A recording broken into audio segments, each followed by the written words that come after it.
The United States forces Korea and China had a standoff in the West Sea, with the United States unusually showing force. Now, let's take a look at the dolls. Let's begin. Before that, if you want reliable and the fastest military information, please subscribe to Sensor Studio right now. There are too many people who just watch the videos. On February 18th, around 10 United States Forces Korea F-16s took off from Osan Air Base and patrolled up to the midpoint between the Korean and Chinese air defense identification zones. They didn't enter the Chinese zone, but flew near it. The problem is that the Chinese Air Force also scrambled their aircraft in a similar way, leading to a situation where both sides' forces faced off for a while. However, neither side entered the other's air defense identification zone. Luckily, there was no collision, and both sides simply monitored each other's activities. United States Forces Korea said this was a training exercise and notified the South Korean military beforehand, but didn't share details or the flight's specific purpose. That's what I found out. When United States Forces Korea trains without the South Korean Air Force, they usually don't share training plans or objectives. The issue is that it's unusual for about 10 F-16 fighter jets to conduct an independent exercise near China's air defense identification zone, although it's not that they have never trained in the West Sea before. An air defense identification zone is a designated boundary for early detection of aerial threats. While not the same as territorial airspace, it's common for military aircraft to notify the country in advance when nearing its air defense identification zone. However, it appears that there was no such notification this time. Many experts interpret this action by the United States as a show of military force against China. The situation has become a standoff between the United States and China.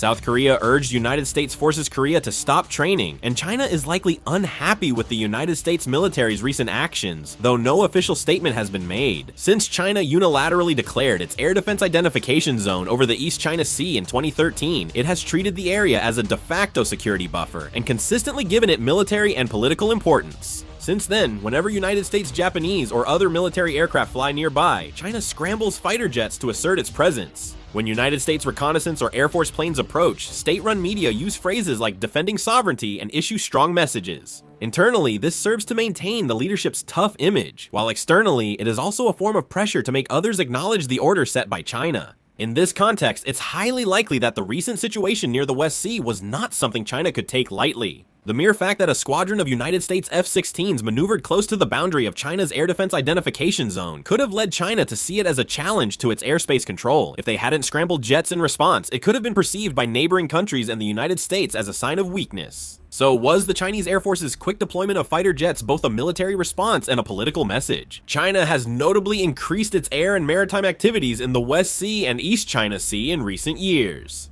China is trying to internalize the West Sea by conducting aircraft carrier group exercises and building unauthorized facilities, aiming to establish a regular military presence. In this situation, a formation of United States fighter jets approaching the Gyeonggi Line could be seen as an act that creates a crack in the operational space that China has been establishing. China's quick response appears to be a calculated move to protect its strategic line, not an emotional reaction. While it's unreasonable for them to claim the West Sea, that's their intention. We must now consider the South Korean government's concerns. South Korea's request for United States Forces Korea to halt training is highly symbolic, signaling a pause in United States military activities despite the South Korea-United States alliance being key to our security. This means that the government is taking the potential repercussions of the United States-China standoff over the West Sea very seriously. The West Sea is a sensitive area both geographically and militarily. The northern limit line is right there. North Korea has deployed coastal artillery and missile forces, and it is also close to China's Shandong Peninsula. If United States Forces Korea's air power is used here, four interests will overlap. In this scenario, even a minor misunderstanding could escalate from diplomacy to military tension. South Korea is a United States ally, but its economy is closely tied to China. Security relies on the United States, while economic links are strong with China.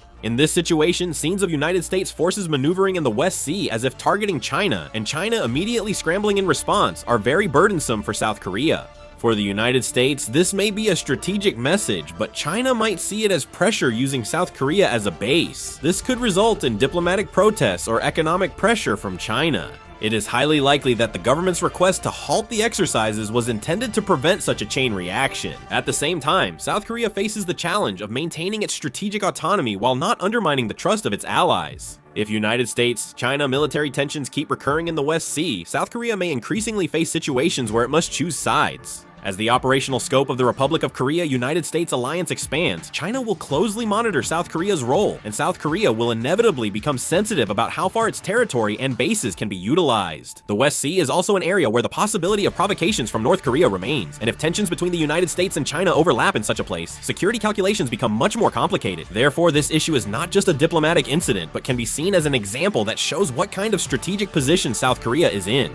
This issue needs more attention due to its link to the changing role of United States forces in Korea. United States forces in Korea have focused on deterring North Korea's nuclear and missile threats, mainly for defense and counterattack during a crisis on the Korean Peninsula. Recently, the United States has openly stressed the strategic flexibility of its forces in Korea. They said threats in the Indo-Pacific are interconnected, making it hard to address them with forces fixed to one area. The United States forces stationed in Korea have repeatedly conveyed through official briefings and statements that while they are stationed on the Korean Peninsula, their operational range can be extended beyond that. In particular, there have been remarks suggesting that in the event of a crisis in the Taiwan Strait, the possibility of utilizing United States forces in Korea cannot be ruled out. This shows a structure that can be deployed flexibly for both Korean Peninsula defense and regional conflicts. After the United States Republic of Korea Security Consultative Meeting, former United States Secretary of Defense Pete Hexes confirmed the regional flexibility of United States forces in Korea, noting it aligns with the current context. What drew more attention was the fact that the phrase about maintaining the current level of United States forces in Korea, which had been repeated every year in the joint statement, was omitted. Both inside and outside the military, this signals potential changes in troop numbers or force makeup. Previously, Army-based ground forces dominated defense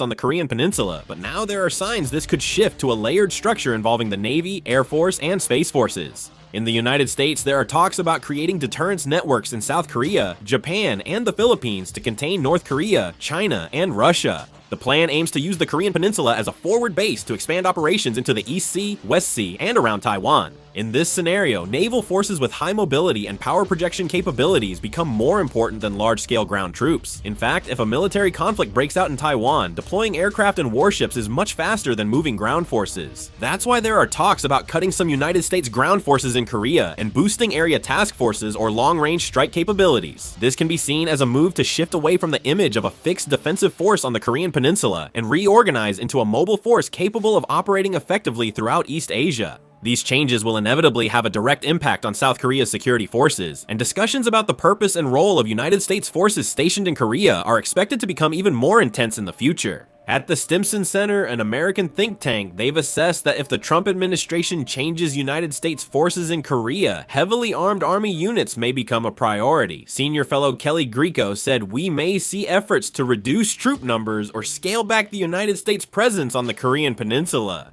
Clear signals and predictions indicated heavily armed army units would be targeted first, suggesting a shift toward reducing the army while boosting the Navy and Air Force. Also, we need to pay close attention to the Trump administration's national defense strategy. The strategy mentions South Korea, stating that while South Korea is important, it will receive more limited United States support and is defined as having the capability to take responsibility for deterring North Korea. They added that this rebalancing aligns with United States interests when updating the military posture on the Korean Peninsula. This suggests the United States will offer nuclear protection against North Korea, while South Korea should lead in deterring and defending against North Korea's conventional attacks. In other words, the United States is currently moving toward having the South Korean military take the lead in deterring North Korea, with United States forces providing support, and it seems that the focus of United States forces stationed in Korea will shift toward containing China. Considering all this, the recent West Sea maneuver appears to be a one-time exercise, but may hint at a directional shift. If United States forces in Korea shift to regional operations across East Asia instead of focusing on defending the Korean Peninsula, the West Sea and East Sea's strategic importance will also change. The key question is how quickly and significantly this will happen.